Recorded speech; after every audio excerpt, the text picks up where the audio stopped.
Welcome. In front of me I have the Redmi Pad SE, which you can clearly see right here. And today I'll go over unboxing along with a quick overview of this tablet.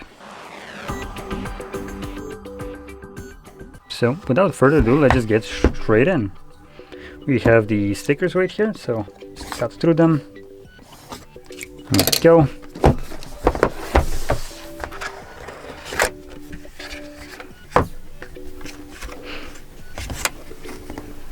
Oh boy, that is not the best smell. So after opening it up, you get basically a whiff of like alcohol almost. But anyway, we get a couple information right here. So we have 11-inch Full HD Plus eye care display. Not really sure what that mumbo jumbo is supposed to be. It is also 90 Hz refresh rate, so that's actually pretty good. 8000 mAh battery, also pretty good. Snapdragon processor, though it would be actually more beneficial to tell us what processor, but to answer that question, it is a Snapdragon 680.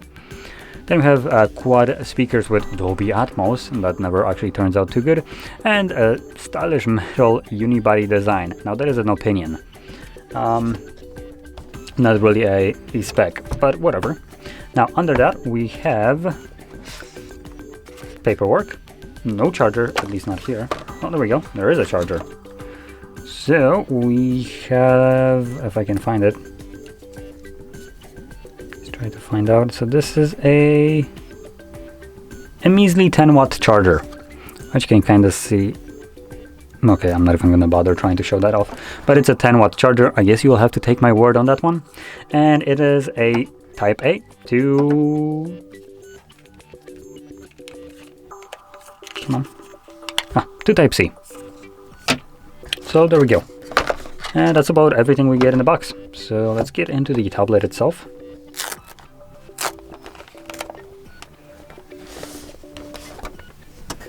So this is the what they're calling stylish metal. What is it?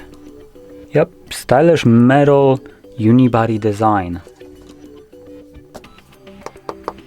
Okay, I wouldn't call it really stylish. It's just a typical tablet design.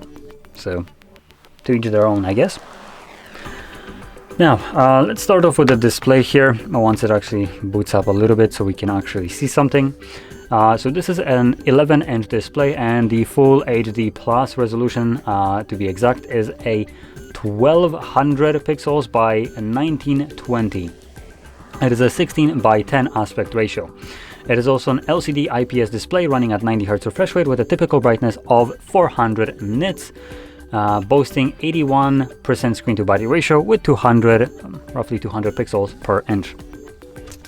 So just to kind of clarify this, the couple good and not so good things about this device, or the display specifically. The 90 Hz refresh rate is actually pretty nice to see. I would like to see probably a higher one, but this is, I assume, a mid-range device, so actually no, it's more like budget. It's about 200 euros, so it puts it, in my opinion, at a budget price. 90 Hz, fantastic. That actually changes a lot of the opinions that I would have about this device. At 200 euros, that is actually a relatively cheap device, and it has some pretty decent features for that price. Big battery, 90 Hz refresh rate, actually a 1080p resolution, with a Snapdragon processor. Might not be the fastest one, but it's still a Snapdragon, and it's still pretty decent. Can I flip it to the side? Apparently not. So I guess I'm just gonna put it like this and do this. So there we go. Okay, so continuing on, did mention the decent display right here. So let's move over to cameras, because that's kind of how I usually do this. So I'm gonna flip it over, and here at the back we have a single camera. This is a 8 megapixel f2.0 wide sensor, 1080p 30 frames in terms of video recording. And then at the front we got a 5 megapixel f2.2 ultra wide lens, again 1080p 30 frames. Continuing on into the internals, like I mentioned before, a big 8,000 milliamp hour battery powering this device, so that is pretty good.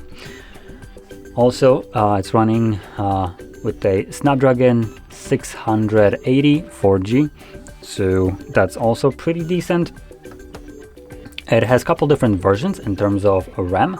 So all these devices will come with single storage type, which is the 128 gigabytes of built-in storage with either 4, 6, or 8 gigabytes of RAM. I'm trying to get my little SIM eject tool because I assume we might have expandable storage in here, which would make sense.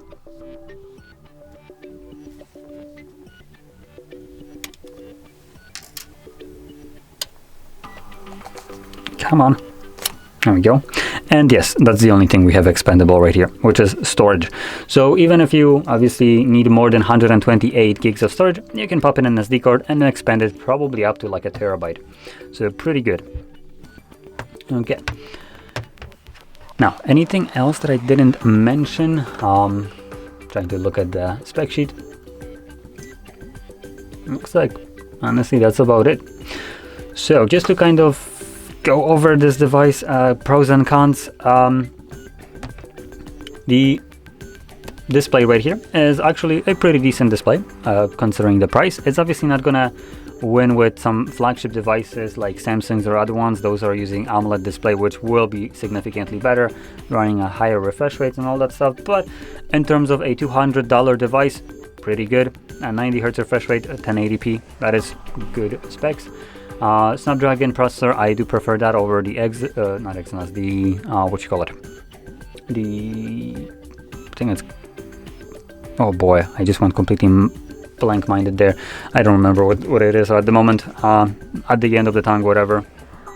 But Snapdragon is always nice to see, and 680 will not be the fastest processor, but at $200, again, pretty good processor for the price. Decent battery size, and